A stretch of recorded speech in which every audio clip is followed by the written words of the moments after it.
Hiya. I thought I was done making videos for the year, but I thought, why don't I show off some of my new movies that I've purchased recently? So I'm filming myself from a different angle. I'm sorry for the lighting situation. It's as I've mentioned before, it's just dark all the time here in the Northwest at this time of year. It's dark and it's rainy and it's depressing and it's wet and cold and it's just lame. I've got windows all over this room, but it doesn't really fix the lighting situation. So I'm sorry. I know the lighting's fucked up, and um, I'm trying to combat that with my some little Christmas lights at the top. You're welcome. Super high tech shit going on here. I know. Actually, I'm gonna be trying to make my videos a little bit more. I don't know. I'm gonna try to give them a little more pizzazz next year. I'm going to. I have Final Cut Pro and I dabbled with it and I just usually I don't find the time to make my videos look better just because I don't care. But I've been teaching myself Final Cut Pro and I guess I just want to experiment around with it and make my videos look different for no other reason just because I'm bored with the way my videos look. So um yeah, might try a new thing or two in the new year, but for now I'm just going to talk about some physical movies that I've purchased in, I don't know, the last 2 or 3 or so months. I've been buying more movies lately than records. I usually talk about music and records, but I've actually bought more movies this year. It just makes more sense to me. So I'm going to talk about some recent physical pieces of media in the film world that I've purchased lately. So I'm going to start off with this. This is a Dark Crystal box set. Yes. Oh, yes. Really love this movie. I was like 10 years old when this movie came out, so, I get the serious feels when I watch this movie. This movie means a lot to me. And if you were a 10-year-old boy and you were into fantasy and the Muppets and Jim Henson and all that shit, as I was, this movie will mean a lot to you. And this is a fun release. It's obviously it's in a box and you flip open the box and it flips open and you've got a little shard. You see it in there. I'm not going to pull it out, but there's a shard in here and you get a little book and the movie's in here. It's 4K. And for me, it was worth it.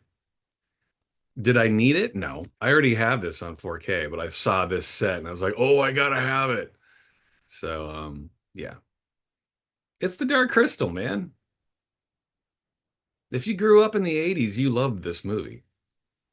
And they released Labyrinth along with this. Labyrinth got its own box set and it's got the crystal ball in there. And I never liked Labyrinth. I don't know. I remember seeing that in the theater at the time. Didn't do anything for me when I was a kid. I've watched it now that I'm an adult. I still does nothing for me.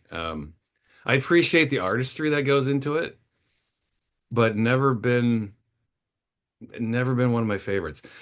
Excuse me. I've always felt like maybe the Dark Crystals was made more for little boys, where Labyrinth was made more for little girls. Maybe I'm being a complete sexist bastard when I say that, but I don't know. I watch Labyrinth and it's just hokey and a little too cheeseball and um well that's a bad thing to say. Not that women prefer cheeseball and hokey, but it just didn't work like Dark Crystal works. I felt like Labyrinth was just a little too corny. Maybe made for an audience that is super sensitive and they get offended by a lot of things, maybe. I don't know. Dark Crystal's pretty dark. It is a very dark movie. And as even as a kid, as someone who preferred dark twisted shit, Dark Crystal was the movie for me and it still is. All right, let's move on to the next one. Excuse me. This is Blazing Saddles. I had to have this because it's Blazing Saddles. Do I already own this? Yeah. I sure hell do. But this is in a tin case, and I don't know. I'm a degenerate collector. What the fuck do you want from me, man? I had to have this again. I love this movie. What more needs to be said about Blazing Saddles, okay? We all know why this movie's brilliant. We all know why it's fantastic and wonderful. It's one of the greats. And it goes into a long list of movies that couldn't get made now. It's that list is becoming ever growing and expanding, unfortunately. It's very depressing the amount of movies that came out years ago that couldn't get made today. I mean, can you imagine like if Blazing Saddles was pitched today and it didn't, they didn't allow it to be made because they were afraid that 0.4% of the population would be offended by it, like the times we live in now. And so this movie would not get made. It's really sad. It's depressing and fucked up. For the 99.6% of the other population that would love this movie, they would get robbed because nine people in the world would cry and whine and complain and get offended by what was happening in this movie. The whole world changes for like a handful of fucking tossers who have no taste in art. The rest of us have to pay the price. The vast majority of the art going public have to pay the price for this tiny, tiny, tiny little minority of people who get offended by every fucking thing. It's a sad state of affairs, but we still have this movie, Blazing Saddles. Here it is. I bought it again because I wanted it again, and I don't mind supporting movies like that. This is another movie that I had on Blu-ray, but this is the first time on 4K, and why would you not get this? The Criterion of No Country for Old Men. My God. And it looks fantastic. They poured over all the Blu-ray features as bonus features, and then there's a couple of new bonus features. Like they have a conversation with the Coen brothers here, um, which is new. I forget the woman's name who interviews them, but she's been on past bonus features. She's really good. She's a film critic. They have a cool conversation about the movie. It's No Country for Old Men. I mean, this is just one of those movies that we've all recognized to be one of the greatest movies of all time. And my feelings for it are no different. I think it's interesting that most people consider this to be the best Coen brother movie. This is like the one Coen brother movie that they didn't write. So when I think of Coen brother movies and I try to rank them, I always think of this a little differently because they didn't write it, you know? So I understand the argument that it's their best movie, but part of me is like, it's not really their movie though. I feel like this needs to be separated. Like, yeah, this is one of the greatest movies of all time. But then let's rank the Coen brother movies without this movie. But how do you do that? This is their movie. So, you know what I'm saying? They didn't write it. When I think of the best Coen brother movie, I generally think of like Barton Fink, but they wrote that. That's their movie. That's their baby. This isn't their baby. But it doesn't matter. This movie's brilliant. And yeah, the 4K scan looks amazing. You do get the Blu-ray in here too. You get a Blu-ray and a 4K. So if you don't have a 4K player, if you were to pick this up, um, you get the best of both worlds. See now I picked this up a couple months ago. This this was one of those movies that hadn't been released even on Blu-ray, not here in the United States. There are various random parts of Europe and the rest of the world where this had been released, but there was no fucking release in the United States. This is an American movie and you just couldn't find it. They were streaming it on, this is an HBO movie, really. Those of you who had HBO in the 80s, you saw this movie a lot. They showed this movie a lot.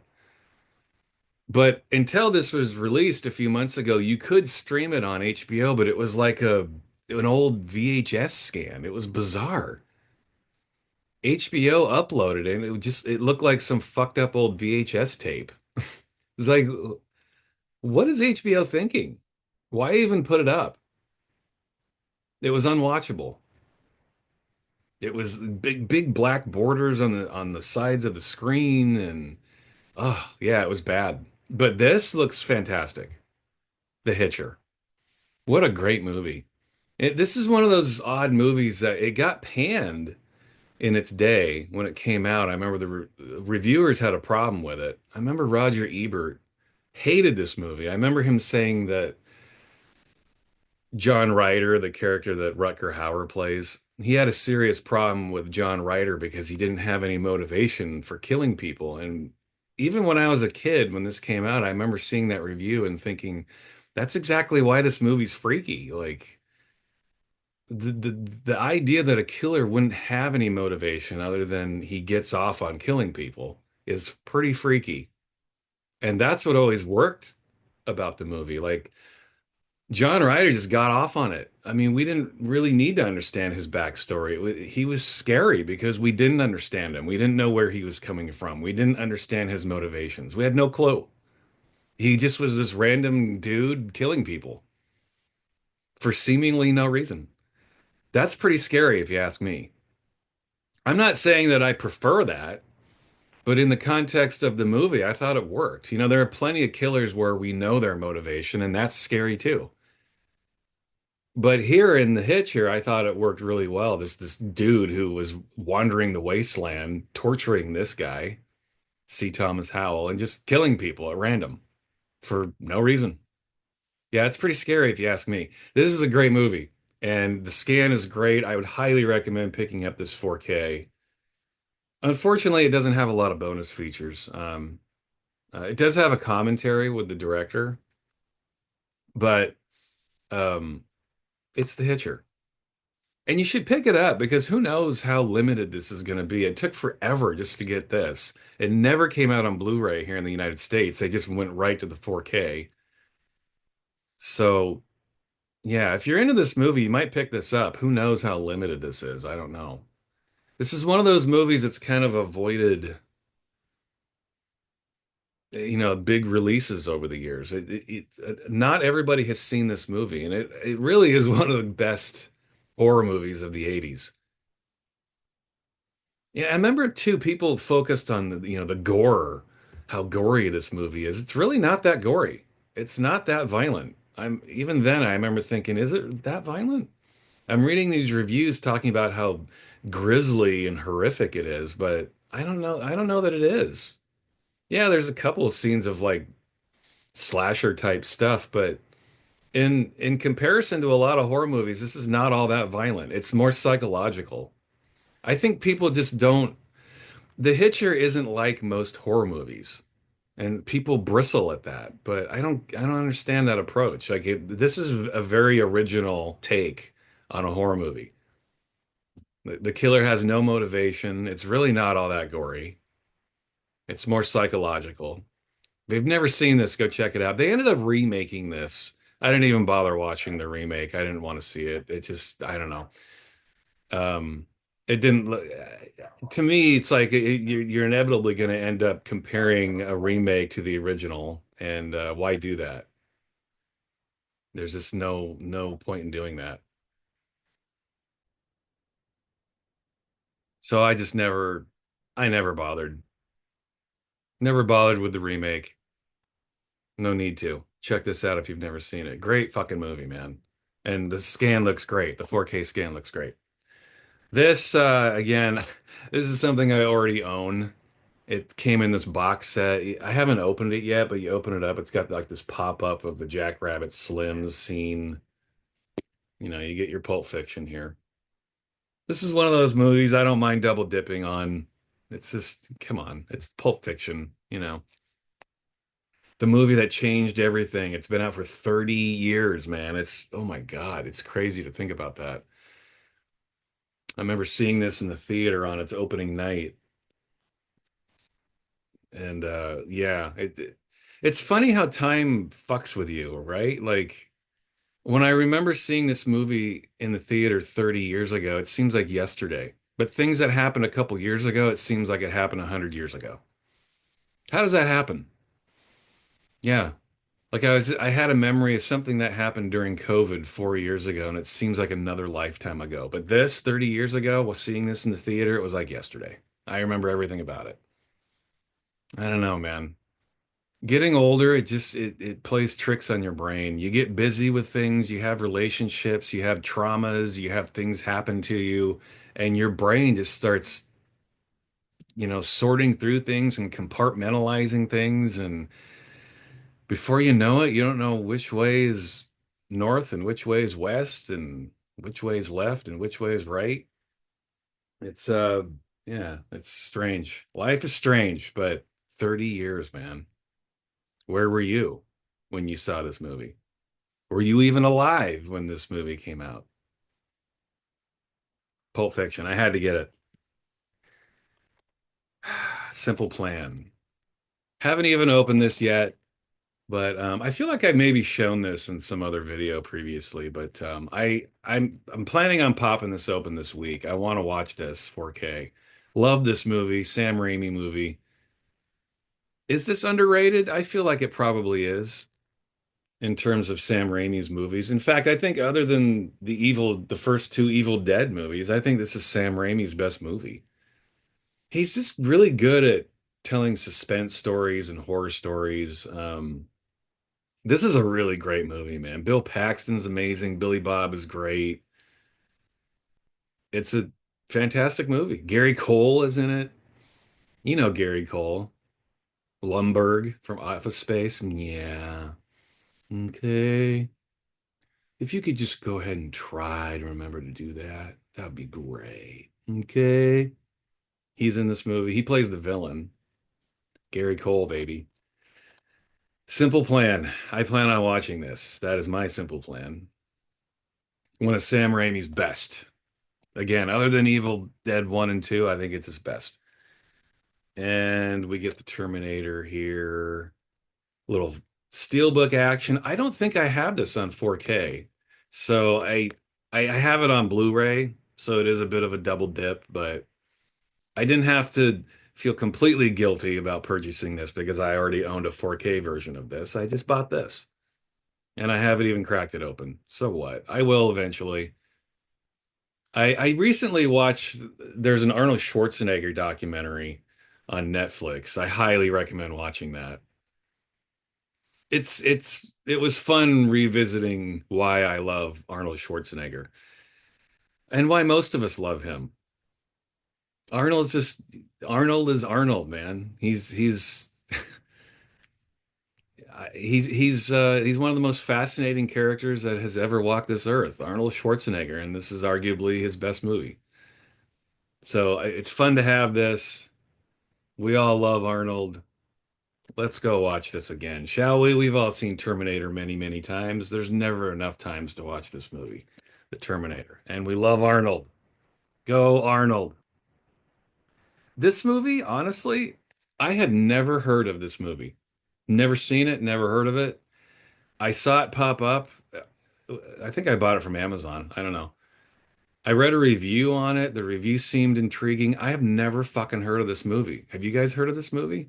Never heard of it. And I've seen a lot of movies. I consider myself to be a total dorky cinephile. I've never heard of this fucking movie ever. So I look forward to seeing it. Came out in the 80s at some point. Um, yeah, I look forward to seeing this. Has anyone seen? Well, whatever. I don't care if you've seen it or not. I plan on watching it. I've never heard of it. I love movies that get these deluxe 4K releases, and I've never even heard of the thing. I think there's 3 discs crammed in here, and it's loaded with special features. And yeah, I look forward to it. Cool cover. I mean, these these boutique Blu-ray 4K companies that put these things out, they do a really nice job of packaging. I've found that a lot of times you get sucked in by all the artwork and the stuff they throw in there. And then a lot of times I watch the movie and the movie's shit. There's a good reason why I've never heard of it or seen it. A lot of times, more often than not, these movies are just garbage. But boy, they package it. They sure make it look cool, right? I'm hoping that this is actually a decent movie. From what I've read about it, it's actually a pretty decent movie. Great cover, enticing, tantalizing artwork. I'm just hoping that the movie is halfway as cool as the cover. This movie I don't know. I bought this and I immediately kind of regretted it. This is going back to my childhood kind of thing, Heavenly Bodies. Those of you who used to rent movies in the 80s, do you remember this sitting on the shelves, the VHS tape? This was the original cover. They did a really good job of recreating the VHS, old VHS tape. I just remember as a kid getting Heavenly Bodies, and you see this cover and you see this title, and you pop it into the VCR and you're like, all right, yeah, let's see some titties. Let's see some ass. Let's see some bush. Let's see some naked women. No, you don't get that. It's called Heavenly Bodies, man. I remember as a kid, as a little boy, waiting for that moment of naked women in a movie called Heavenly Bodies, and it just didn't happen. I think there's like one scene where you get to see boobs for like 2 seconds. Man, I felt gypped. I felt ripped off, man. But I still went and bought this. I want to revisit it and just watch it again, just for old time's sake. It's pretty cheap. I bought it on Amazon. I think it was like 15 bucks or something. I couldn't resist getting this, but man, as a 11, 12-year-old boy who was ready to stare at some naked women, I felt ripped off, man. Little boys have their needs, all right? But I'm gonna watch it again. Maybe I'll appreciate it more as a mature adult, because we all know that's what I am, right? This is amazing. Ryuichi Sakamoto opus. His last performance before he died. Lots of emotion here. Um, yeah, I highly recommend. This is a Criterion Blu-ray, not a 4K. Yeah, this was like his last performance, man. And yeah, if you don't know Sakamoto, I don't know what to tell you. Go look him up. I could spend an entire video explaining who he is and what he's done, but I very much like him. I have a ton of his records, massive respect for him, and he recently died, and this was his last performance filmed. Opus. You need to have that for sure. These are again, here comes some movies that I already own, but these are 4K releases, and I just feel strongly enough about these movies where I wanted to have the 4Ks. Eight and a half, Fellini. I mean, this is a movie you need to have on 4K, right? And again, you know what this is. I'm not going to spend a lot of time talking about that.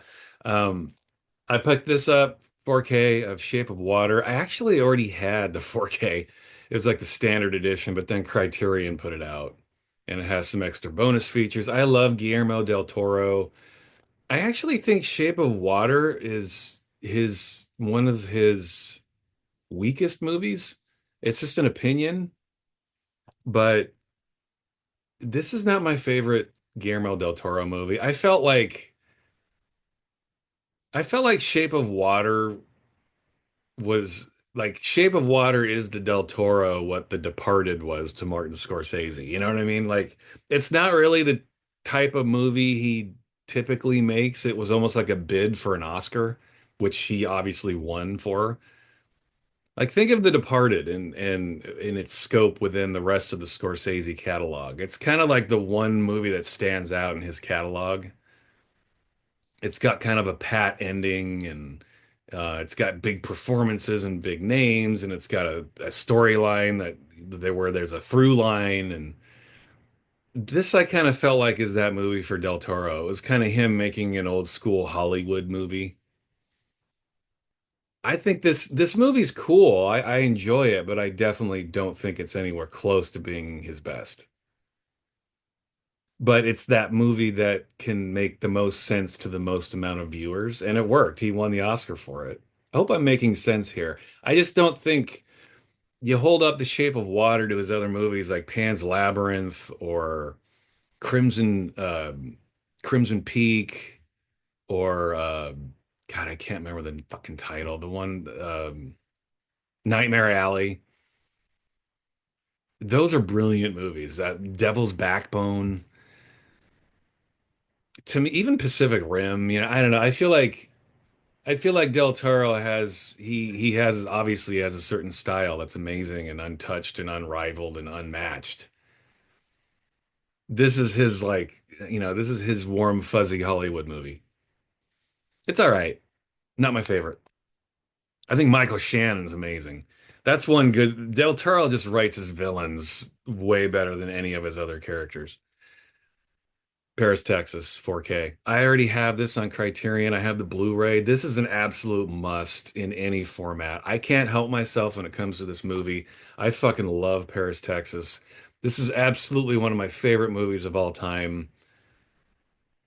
This I was obsessed with this movie when I was a kid, and I'm still obsessed with it now that I'm an adult. Very first crush I ever had was Nastassja Kinski, mainly because of this movie. I was obsessed with her. Part of me still is. This is just one of those movies that's absolutely perfect in every way. It's one of the most emotionally arresting movies you'll ever see.